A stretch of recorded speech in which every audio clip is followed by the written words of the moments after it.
The mayor of San Francisco, London Breed, in the house? Yes. Welcome. So Thank good you. to have you. Let's dive right in. We want to start with something highly controversial, the 200-bed navigation center along the Embarcadero that has been proposed. I know you held some meetings last week. Residents definitely in that area had some concerns, but here's the background. It will be the city's largest navigation system. We mapped it out for you. You can see it's at Seawall Lot 330. That's next to the High Tide Dive Bar, right? Right in that area? Yes. It's right by the Bay Bridge. Yeah, okay, so that's just up the street also from the Giants ballpark and the Warriors' new Chase Center. So for the residents who are very concerned about, the location of that navigation center, tell them a little bit more about it so they can feel at ease. The fact is we've been able to put navigation centers in other parts of the city, and in most cases people always have concerns about the impacts on their neighborhoods and what we as a city are going to do to make sure that there's security, that there's support services, and that we maintain just really an organized operation. And so the Navigation Center at Dog Patch is a perfect example where the community was not very happy initially. And just recently, they were very supportive of the extension of the lease to allow the Dog Patch Navigation Center to continue. This is an ideal location to provide services for what we know is a challenging homeless population, not just all over the city, but there are so many homeless people on the waterfront areas. And this is an opportunity to provide wraparound supportive services in an organized environment that's going to help address this challenge. I know that the city, and including you, you're all in on the Navigation Center concept. There are other cities that are now following that model because they see it as a way to possibly help them. Yes. What is the evidence that shows that the Navigation Centers are working? I think the fact that, for example, since I've taken office, we've been able to help get over 1,000 people off the streets through various services, and it starts with bringing them inside, bringing them into a shelter situation and providing wraparound support and understanding their situations. In some cases, we're talking about people who are reconnected with their family members in other cities across the country, people who are patiently waiting for an open bed in one of our single-room occupancy hotel rooms, folks who have other relatives and other ways in which we can help address their issues. So it has to start somewhere because as we see, sadly, we do have a lot of people who are actually sleeping on the streets, and we have to make, our shelter system safe. We have to make sure it's 24 hours, and we have to provide on-site services to meet people where they are and to provide them with support to address their issues. Are you at all concerned, though, by maybe people saying, I don't want to bring my family to AT&T Park or Oracle Park now to see a Giants ballpark game or to the Ferry Building to shop and eat because of the existence of that navigation center, if it were to be there? Even if all those things you mentioned are secured, do you worry about the perception and whether you will lose money and revenue for the city? I don't worry about that because we are already losing support in various places in our city because we have unsheltered homeless people who are sleeping on our streets now. So that is still a constant issue, one that we struggle with as a city and one that we are working to address. And this is just one significant way. We need shelter beds. We need places to take people. When the homeless outreach team is called, then we go out, we assess the situation, but we need to be able to offer them a bed. And it starts with offering shelter. And so this is another option. And this is going to be, I think, a really great option for our city that is going to make a difference. A sad reality about homelessness is that there are homeless children who are attending our San Francisco public schools. I happen to live in the Mission right down the street from Horace Mann, and that it was a pilot program that started. About 10% of the children there were identified as being housing unstable or homeless, and they started this program to allow families to stay there. Very few actually showed up to use the shelter. We were paying something like $700 a night per person to use it.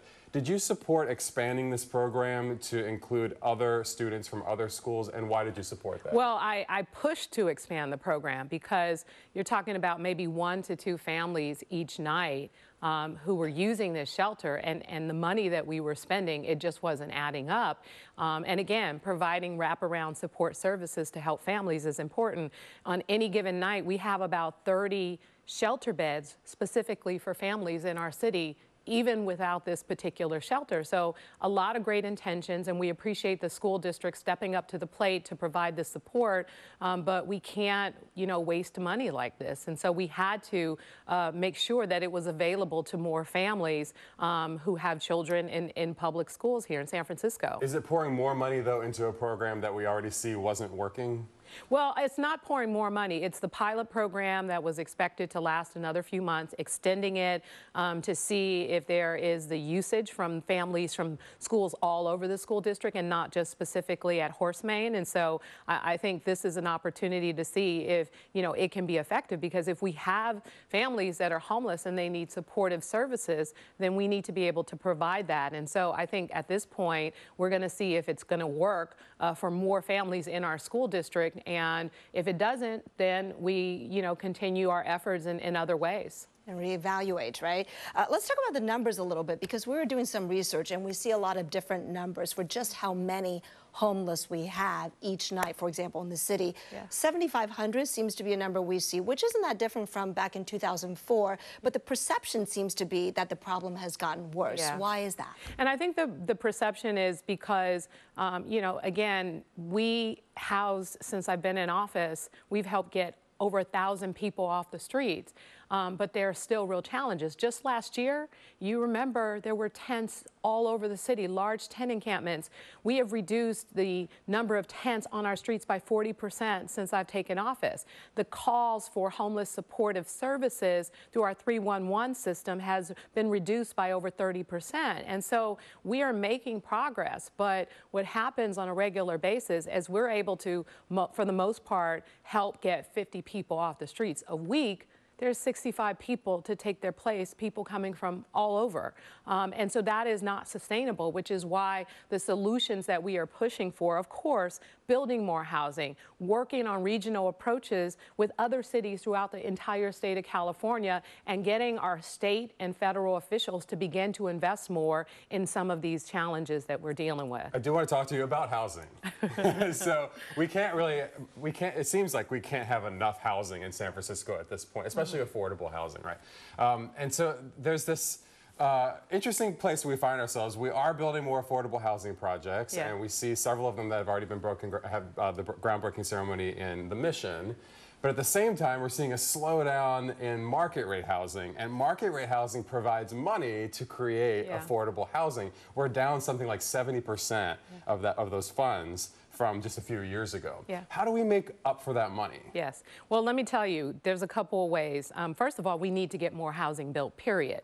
I hired a housing delivery director whose sole job is to help cut back on the bureaucratic red tape that has delayed so many of these large projects that will produce thousands of units of housing. And so part of that is working with developers, working with the folks who are nonprofit developers to get their projects moving faster, but also recommendations on policy changes that will help reduce the bureaucracy that gets in the way of housing production. The other thing that I plan to do is bring forth several ballot measures this fall to develop new revenues for affordable housing through a bond, and also cut back on the bureaucracy for 100% affordable and teacher housing, so that affordable and teacher housing that follows the code, that sticks within the parameters of what the zoning is for a particular neighborhood.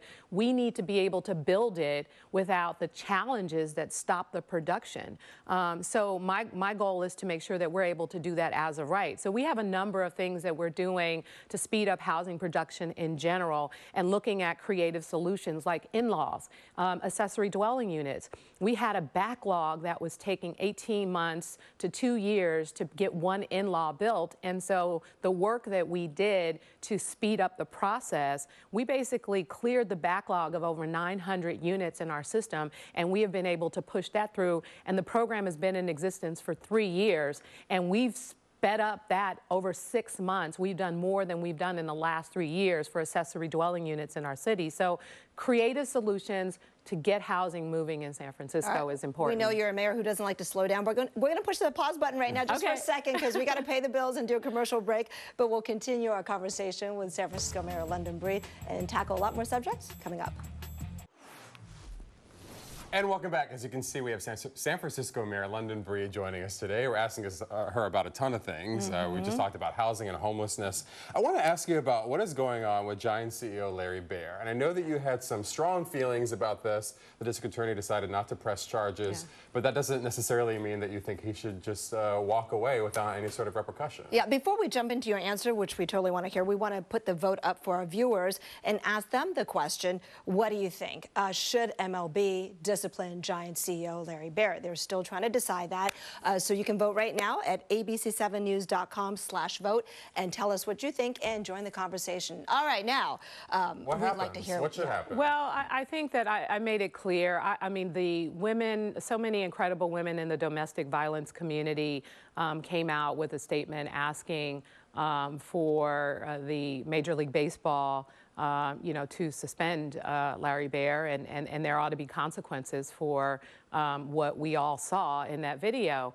And so I support their position. I support what they are encouraging them to do. There has to be consequences. Do you think civic leaders, and really by virtue of his position with the Giants, he is a civic leader, need to be held to a different standard than your typical citizen? Well, I think everyone should be held to a high standard, period. I mean, no charges were filed. Yeah, and I think everyone should be held to a high standard, period. I mean, he is a public figure. He does represent the San Francisco Giants, the beloved team of our city and county of San Francisco. And so I do think that there needs to be some level of accountability to address the issue, because that's really important, and it will send a strong message that they take these things seriously, and I'm hoping that they will make the right decision.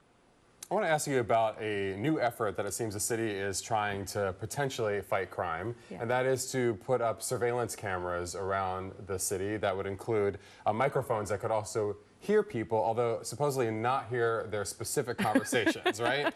So obviously, anytime we talk about cameras, surveillance in any capacity, people get a little nervous about their privacy. Yeah. What is your thought about this? Well, I'm not certain if that's such a great idea.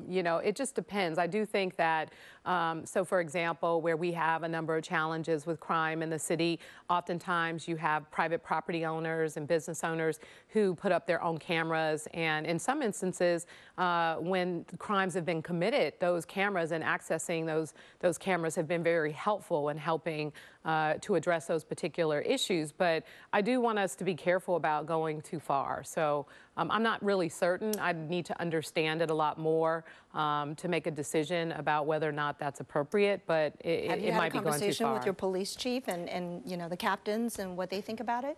I have not, no. Okay, I'm sure that'll be coming, right? We have conversations. It is interesting. We have conversations a lot about cameras in general and our existing system, and encouraging people to register their cameras with the city so that, for example, we can use them for that particular purpose. So interesting, right? Because we are at the top of technology. I mean, we have all that smart city stuff here, but we also value privacy and individual rights so much in the city too. So you got to balance those two things. Yeah, I think we got to be careful that we might be going too far right now. I think technology and social media in general is consuming, young people in a way that has never happened before. And I just think that we're getting away from some of the basics, and we just need to be careful before this thing just really takes us to a whole nother level that we're not prepared for. Let's talk about congestion a little bit. Obviously, those of us who drive in San Francisco know that it can be real bare getting through the city, and some of that is attributed to the rise in rideshare vehicles. We are proposing, or there's a bill proposing, a tax. What do you think about that? Is that the approach to really I know the state regulates rideshare, and there's only so much a city can do, but from your standpoint, is that something that could help? I think it could help, but it's not the only thing. I think that, the challenge with not having local controls over rideshare companies, over various platforms that provide deliveries, and being able to have some sort of control over timing and the number of vehicles has been really frustrating, and creates a real challenge for us as a city with congestion. And so I not only support the tax, but I do think that we're going to need more help from our state officials to give more local controls to cities that are dealing with these major issues around congestion. Because, I mean, it's not just the rideshare companies, it's the delivery companies, all the things that we now order, with a touch of a button on our our phone, whether it's food delivery. And let me just be clear, I love the idea of having these things at my fingertips. Sure. But just think about it. Me and thousands of other people are calling these Ubers and Lyfts and DoorDash and Caviar all throughout the day, and we're wondering, you know, why are the streets so congested? Well, part of it is you don't see a lot of enforcement. I don't know if it's just because there's so many of those vehicles, but I see it all the time where somebody pulls up, you know, just stops in the middle of a lane, and there were only two lanes to begin with. Now traffic is at a halt, you know, and everybody has to squeeze into one lane. Why do we seem to not see so much enforcement? I think, you know, we do have enforcement with some of our police officers. I think that, you know, we don't have enough. And so we're going to be making some changes so that we can really begin to focus on those areas that are most challenging. I know that you were personally moved, and a lot of us were, by a young woman who died recently because she was on a bike, and it was a collision between her and a vehicle. And there have been calls to make it safer on our streets for cyclists, and also to make perhaps more of our streets only accessible to pedestrians and cyclists, and to get the majority of vehicles off of those streets. Where are we with that right now? I think there are serious discussions about, you know, what we need to do as a city, because initially, you know, there were only cars. There was a time in San Francisco when I was growing up, you know, hardly anyone had a bike. And now, you know, it's one of the most popular modes of transportation, along with scooters and walking and using public transportation. And we're, again, a lot more congested, and we're not doing the kind of enforcement that we should to, you know, really, you know, keep people focused on being more responsible on the road. And so there's just a lot of things that need to get done, including changes to our infrastructure to ensure safety for all people who are using the road for various purposes. And that could mean limiting car traffic to certain areas. Why does it seem like a lot of the improvement projects, infrastructure projects, take a long time in the city, right? Bus rapid transit, for example, in Van Ness. Yeah, because, you know, people don't want it to happen on their street. They don't want it to happen on their block. And so we have a public process where we're required to take feedback so that, you know, like the business who has deliveries, or the person who has a driveway, or, you know, there are people who live in these neighborhoods or have businesses in these neighborhoods. So we can't just decide that we're going to make a decision to change an entire area and negatively impact, you know, families or businesses or what have you. We have to think, of course, about safety first, and then propose the right solution so that it has minimum impacts on that community, but it keeps people safe. I have just a fun question to ask you, and that is, we're sealing the unveiling. The unveiling of the Chase Center, right, which is going to just happen in a few months. And we've been talking about music groups that are coming. So today we learned that Phil Collins is the next one, and we're going to have another one this afternoon, and then another one tomorrow, I think, right? Mayor London Breed, have you been in contact with Beyonce? Because I know that you were interested in getting her to come to the Chase Center, and if so, I want every detail of this conversation. It's a personal request, yes. So I have definitely made a request for Beyonce, who is not touring right now, and that's one of the only reasons why. But she's always ready, though. She is always ready. She is always ready. I agree. Thank you. You know, she walks like a dancer. She walks like she's ready to start performing. So, you know, she can do it anytime. I'm ready. I'm ready to see her. So the request has been made. Yes. Beyonce, come to San Francisco. We need you. You heard it here first. Boy, that was the best question of the day. Well, I just want to let everyone know that was the true purpose of this interview. So now that that has been accomplished, we're glad to hear it. But my other fun question is, so it's like a Friday or Saturday night in San Francisco. What is the mayor doing? What is your favorite thing to do to, you know, to relax and to enjoy yourself? So the mayor doesn't get Friday or Saturday off. You go to community dinners, I think, in fact, you know, there's like, today's Thursday, there's 3, you know, events going on, amazing organizations. There's some tomorrow night as well. And so I don't know if I do anything fun at the end of the day when I'm done around 9 or 10 o'clock other than go home and hit the pillow. I mean, that's fun to me, to go to sleep. Because she gets up at 5 every day, so it's a long day. Yeah, it is a long day. Okay, we'll make the exception for Beyonce. Yes, I will be there. Okay. Excellent. Hey, I'm going to take the whole day off Thank you. so that I can get it ready, and I'm going to be right there in the front row. Thank you, Mayor London Breed. So glad you were able to join us You're today. always welcome anytime. Along with Beyonce. Yes.